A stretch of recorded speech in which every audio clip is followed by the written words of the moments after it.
নির্বাচন দিয়েছে, যে নির্বাচনে আওয়ামী লীগ, মুক্তিযোদ্ধা বা আমাদের 14 দল আমরা কেউ ইলেকশন করতে পারবো না।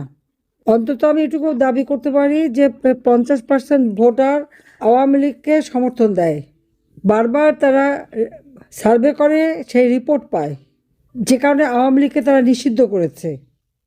একটা দখল করা জিনিস নিয়ে এত বড় কথা বলার কি অধিকার আছে? আমি তো ডক্টর ইউনূসকে বলছি, আপনি আসেন না, আমার আওয়ামী লীগের একজন যে কোনো কর্মীর সাথে যে কোনো নির্বাচন এলাকায় নির্বাচন করেন, দেখি জনগণ কাকে চায়। সে সাহস তার নাই। কারণ বাংলাদেশে সবচেয়ে বড় জালিয়াত যদি কেউ থেকে থাকে সেটা হলো ওই ইউনূস। সে ক্ষমতা দখল করেছে, এখন নির্বাচন দিচ্ছে। জনগণের নির্বাচিত সরকারকে হটিয়ে ক্ষমতা দখল করে সে অবৈধভাবে, অসাংবিধানিকভাবে সে যে ক্ষমতা দখল করলো, নির্বাচন দিল, তার কি সে অধিকার আছে নির্বাচন দেবার? আওয়ামী লীগকে সে নিষিদ্ধ ঘোষণা করায়। আওয়ামী লীগের অপরাধটা কি? আমার বিরুদ্ধে বলেছে আমি নাকি 1400 মানুষ হত্যা করেছি। আমি তো কোনো মানুষ হত্যা করি নাই। আমি কেন হত্যা করতে যাব? আমি তো মানুষের অধিকার প্রতিষ্ঠা করেছি, মানুষের আর্থসামাজিক উন্নয়নের জন্য কাজ করেছি। আজকে 1400 লোক হত্যা করার কথা যে বলে, তারা কি হিসাব দেখাতে পেরেছে? দেশে আমরা একটা শান্তিপূর্ণ ব্যবস্থা করেছিলাম, আজকে সব ধ্বংস। এই অবস্থায় নির্বাচন দিয়েছে, আওয়ামী লীগ কেন ইলেকশন করতে পারবে না? ঠিক আছে, আওয়ামী লীগ যদি এত অপরাধ করে থাকে, হ্যাঁ, আমার তো মৃত্যুদণ্ডও দিয়েছে, আমি তো করতে পারবো না ইলেকশন, ভালো কথা, কিন্তু আওয়ামী লীগকে কেন ইলেকশন করতে দেবে না? জনগণ সিদ্ধান্ত নিক, নির্বাচন অবাধ নিরপেক্ষ নির্বাচন করুক, জনগণ সিদ্ধান্ত নিক কাকে তারা চায়।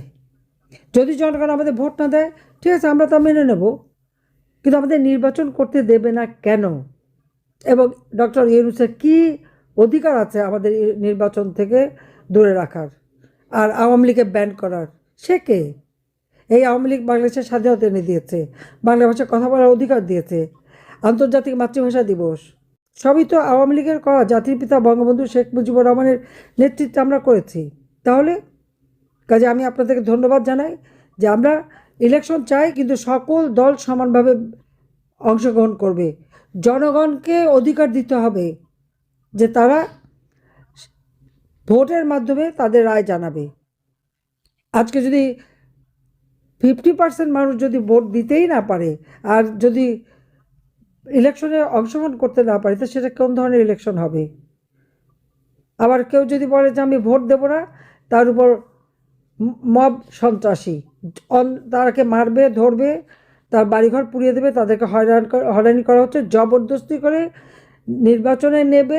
আর হ্যাঁ ভোট কেন? গণভোটের তার কি অধিকার আছে? তো গণভোট, হ্যাঁ ভোট দিতে হবে, হ্যাঁ মানে ব্যালট পেপার তৈরি হচ্ছে, হ্যাঁ ভোটের সিল দিয়ে সবার হাতে পৌঁছে দিচ্ছে। এটা কি নির্বাচন? সরকারি সকল কর্মচারী, সরকারি কর্মচারী, সংবিধিবদ্ধ, স্বায়ত্তশাসিত এবং সশস্ত্র বাহিনী, police, BDR, RAB, BGB, answer থেকে শুরু করে সবাইকে কাজে লাগাচ্ছে হ্যাঁ ভোট চাওয়ার জন্য। বাহ, চমৎকার! তো এটা কী করে অবাধ নিরপেক্ষ হয়? তো মানুষ ভোট দেবে কিসের জন্য? না ভোটের খবরই নাই, সবই হ্যাঁ করতে হবে, এবং তা বলছে সবাইকে হ্যাঁ ভোট দেন, হ্যাঁ ভোট দেন। এটা কি সরকারি কর্মচারীদের দায়িত্ব নাকি? কাজে আজকে আমি মনে করি এইভাবে এই নির্বাচন হতে পারে না। ইউনূসকে পদত্যাগ করতে হবে, দরকার হলে নতুন করে ক্যাডার গভর্নমেন্ট করতে হবে, এবং তারা এই সমস্ত এগুলি সব দূর করবে। ভোটার তালিকায় যে ফলস ভোট দেওয়া হয়েছে, ভোটারের নাম একই ব্যক্তি 2-3 জায়গায় নাম, সেগুলি বন্ধ করে একেবারে স্বচ্ছ ছবি সহ ভোটার তালিকা করতে হবে, স্বচ্ছ ব্যালট বাক্সে ভোট হবে, অবাধ নিরপেক্ষ নির্বাচন হবে, জনগণ সিদ্ধান্ত নেবে কাকে চায় কাকে চায় না। কাজে আমি আপনাদের ধন্যবাদ জানাই, আপনারা কষ্ট করে এই শীতের মধ্যে আজকে এসেছেন এবং আপনারা সেই দাবিটাই আজকে করছেন, সেজন্য সবাইকে আমার ধন্যবাদ। জনতা জয় হবে হবে, এটা আমার বিশ্বাস। এই অবৈধ শাসক দেশকে ধ্বংসের দিকে নিয়ে গেছে, আমাদের একটা সুন্দর গোছানো দেশটাকে একেবারে শেষ করে দিয়েছে। আর একের পর এক আওয়ামী লীগের 10,000 নেতা কর্মীর কোনো খবর নেই। হত্যা, খুন, গুম প্রতিদিনের ব্যাপার, কারাগারে তাদের হত্যা করা হচ্ছে পরিকল্পিতভাবে, জেলা উপজেলা কারাগারে পর্যন্ত মানুষ হত্যা করা হচ্ছে।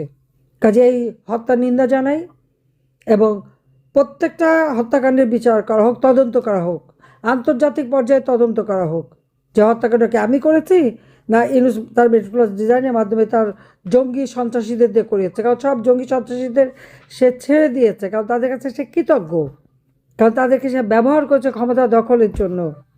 কাজে সবাইকে আমি এই জন্য ধন্যবাদ জানাই যে দেশের মানুষের জীবনে শান্তি ফিরে আসুক, নিরাপত্তা ফিরে আসুক। এই জন্য আপনাদের সকলের সহযোগিতা আমি চাই এবং খোদা হাফেজ।